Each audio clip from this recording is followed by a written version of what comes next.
अरे पापाचरण छोड़ दो। पापाचरण करने से कई जन्मों तक आपको दुख भोगना पड़ेगा। एक एक पाप का बहुत जन्म तक दुख भोगना पड़ेगा। और यह कर्म बहुत बलवान होता है, बहुत प्रबल होता है।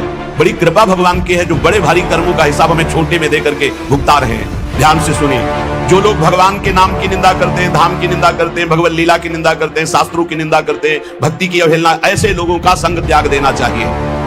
कभी कभी अज्ञान के कारण आरोप भगवान में करते हैं कि भगवान हम पर कृपा नहीं किए, इतनी भक्ति की, इतना नाम जप किया, लेकिन पूर्व प्रारब्ध जो है वो बहुत बलवान है।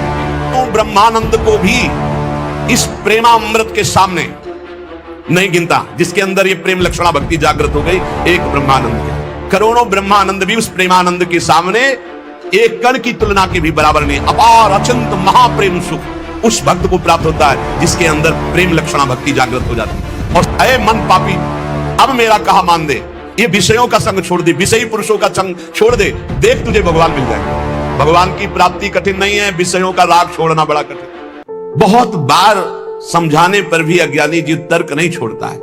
अरे पापाचरण छोड़ दो। पापाचरण करने से कई जन्मों तक आपको दुख भोगना पड़ेगा। एक एक पाप का बहुत जन्म तक दुख भोगना पड़ेगा। और यह कर्म बहुत बलवान होता है, बहुत प्रबल होता है। बड़ी कृपा भगवान की है जो बड़े भारी कर्मों का हिसाब हमें छोटे में दे करके भुगता रहे हैं। इसलिए उपासक को चाहिए कि भगवान की लीलाओं का गायन करे, ये विश्वास रख करके कि निश्चित हम परम मंगल करने वाला भगवान का नाम गुण कीर्तन है। तुम्हारा मन लगे या ना लगे, भाव बने ना बने, अग्नि को देखो या ना देखो, अग्नि को समझो या ना समझो, अग्नि पे भाव करो ना करो, भूल से, चूक से, समझ से, जबरदस्ती से भी छुआ दी जाए तो तुम्हें जला देगी, क्योंकि उसमें दाहिका शक्ति है। ऐसे ही श्रद्धा से, अश्रद्धा से, भूल से, जानकारी से, भाव से, कुभाव से, कैसे भी नाम जप करो, लीला कथा सुनो, तुम्हारा परम उद्धार हो जाएगा, परम मंगल हो जाएगा। भगवान की लीला कथा गान करने से हृदय पवित्र होता है। उनकी लीलाओं का कुछ लीलाएं जो सहज करुणामयी, उनका तो अनुकरण हो सकता है, सब लीलाओं की सामर्थ्य नहीं। जब बहुत जन्मों के पुण्य एकत्रित होते तब भगवान के प्रेमी संत जनों का संग मिलता है। उसमें भगवत कथा सुनने को मिलती है, सिद्धांत सुनने को मिलते हैं। ये जो तर्क करने वाले लोग तार्किक हैं, ऐसे लोगों को करोड़ों शत्रुओं के समान मानकर त्याग देना चाहिए। ध्यान से सुनिए। जो लोग भगवान के नाम की निंदा करते हैं, धाम की निंदा करते हैं, भगवत लीला की निंदा करते हैं, शास्त्रों की निंदा करते हैं, भक्ति की अवहेलना, ऐसे लोगों का संग त्याग देना चाहिए। जो गृहस्थ में है, संसार में है, संयोग बनता है, भगवान कृपा करते हैं, सत्संग सुनने को मिलता है, लेकिन ऐसे लोग मिल जाए तो उनकी श्रद्धा बहुत कोमल होती है, वो नष्ट हो जाती है।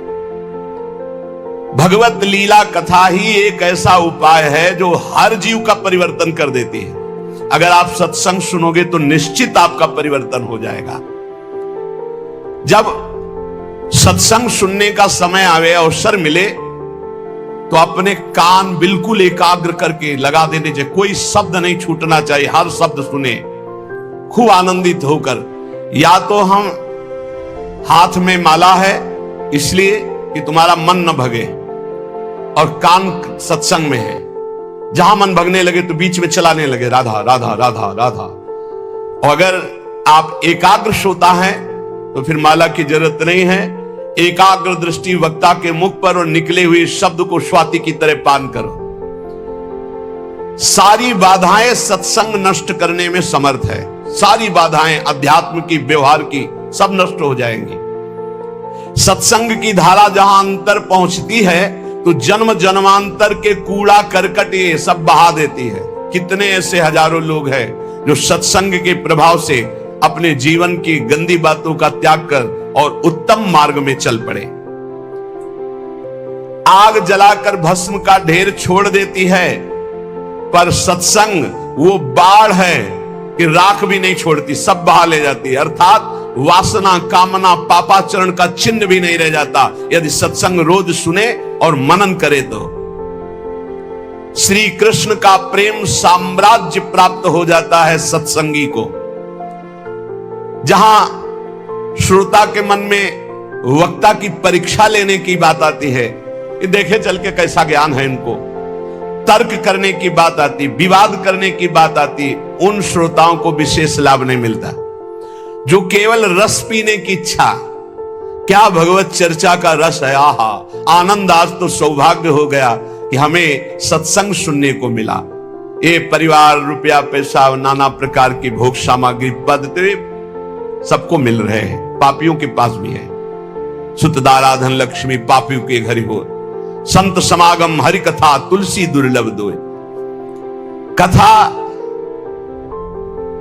ये भगवान की ऐसी महामहिमामयी है कि सुनने मात्र से भगवत प्राप्ति करा देती है। देखो, बड़े याज्ञिक और विद्वान हैं, वेदज्ञ हैं मथुरा के ब्राह्मण, लेकिन इनको भगवत दर्शन नहीं हुआ। और उनकी पत्नियां केवल भगवत चर्चा सुनती हैं। वृंदावन से मालिनी पुष्प लेके जाते, आज ठाकुर जी ने ऐसा श्रृंगार किया था, आज लाल बिहारी ने उस असुर का वध किया। सुन सुन करके इतनी प्रबल लालसा जागृत हुई कि वो भोग लेकर के सीधे भगवान को पवाया और दर्शन प्राप्त किया।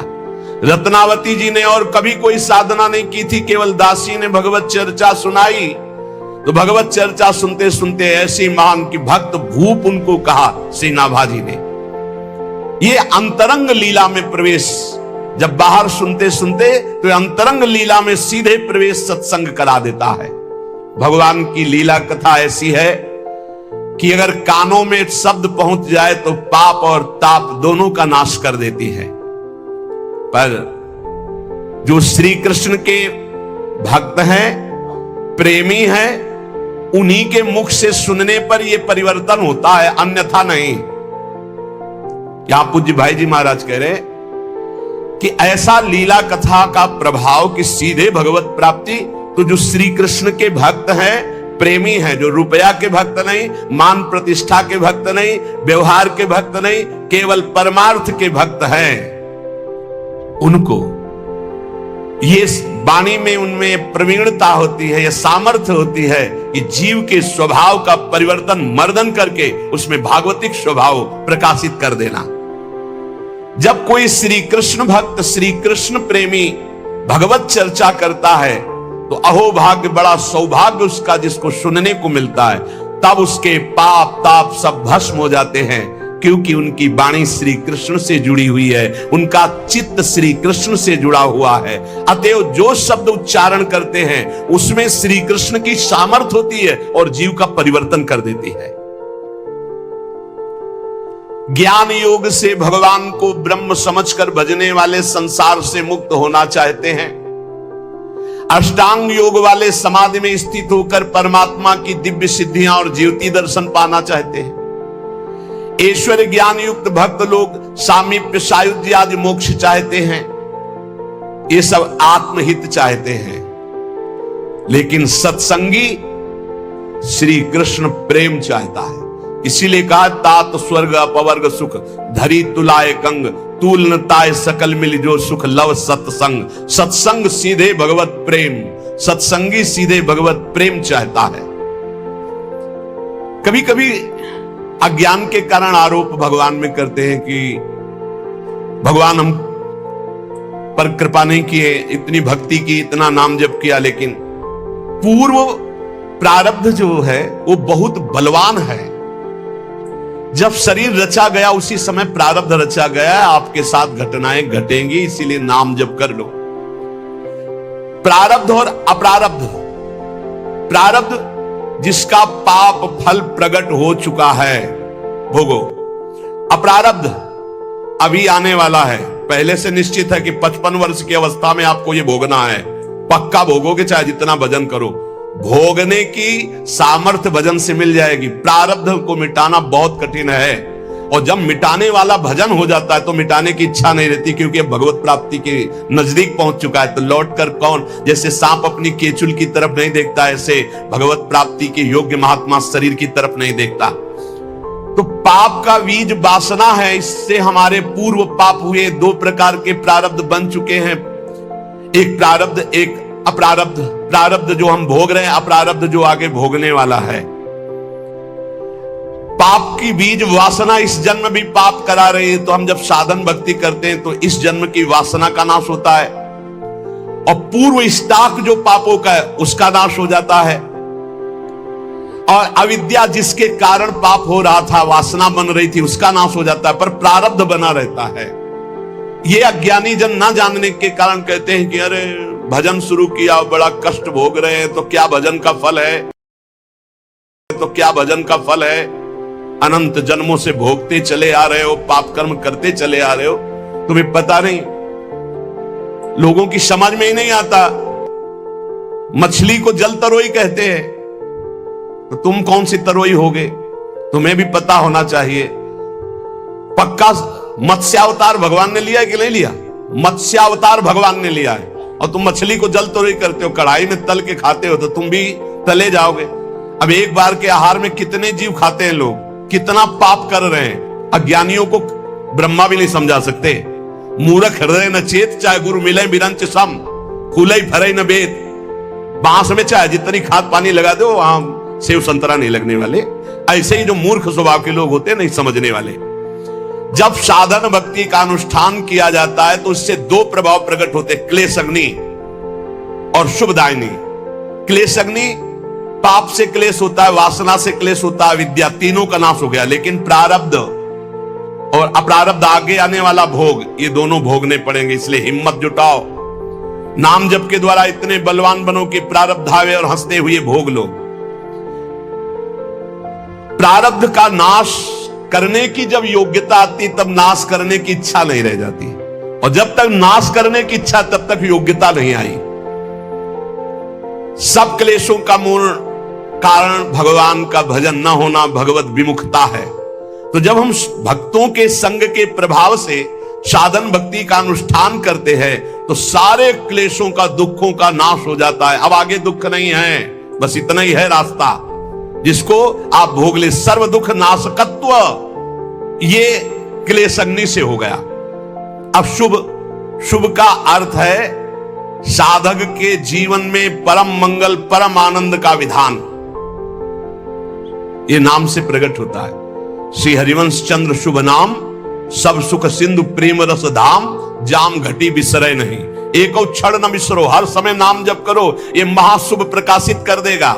श्रीमद राधा सुधा निधि में धर्माद्यर्थ चतुष्टयम विजयताम किम तद व्रथा वार्ताया, धर्म अर्थ काम मोक्ष की बेकार की वार्ता हमारे सामने कहते हो, जगत में विजयी रहे मेरे सामने। जैसे भाव में डूबे हुए भरत जी महाराज कह रहे हैं, अर्थ न धर्म न काम रुचि गति न चाहो निर्वाण, जन्म जन्म रति राम पद यह वरदान नान। तो मोक्ष लघुता कृत का तात्पर्य है सालोक्य सारूप्य सामीप्य सारिष्ट सायुज्य, 5 प्रकार के मोक्षों का भी त्याग। दीयमानम न गृहणत्य बिना मत सेवनम जनाहा। धर्म अर्थ काम की तो बात जाने दो, 5 प्रकार के मोक्षों का भी त्याग हो जाता है जब भाव भक्ति का प्रादुर्भाव होता है।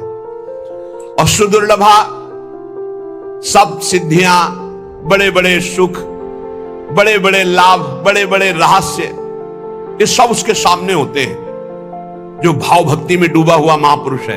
परंतु वो अपनी भाव भक्ति की प्रधानता से शीघ्र उन सबको क्रॉस करके प्रेम में पहुंचने वाला है, इसलिए किसी को स्वीकार नहीं करता, सब कुछ न्यौछावर कर देता है अपने प्रीतम के लिए, और कृपा पर निर्भर हो जाता है। तब उसके अंदर प्रेम लक्षणा भक्ति जागृत होती है, और उसका गुण प्रकट होता सांद्रानंद विशेषात्मा। ये सांद्रानंद विशेषात्मा करोड़ों ब्रह्मानंद को भी इस प्रेमामृत के सामने नहीं गिनता, जिसके अंदर ये प्रेम लक्षणा भक्ति जागृत हो गई।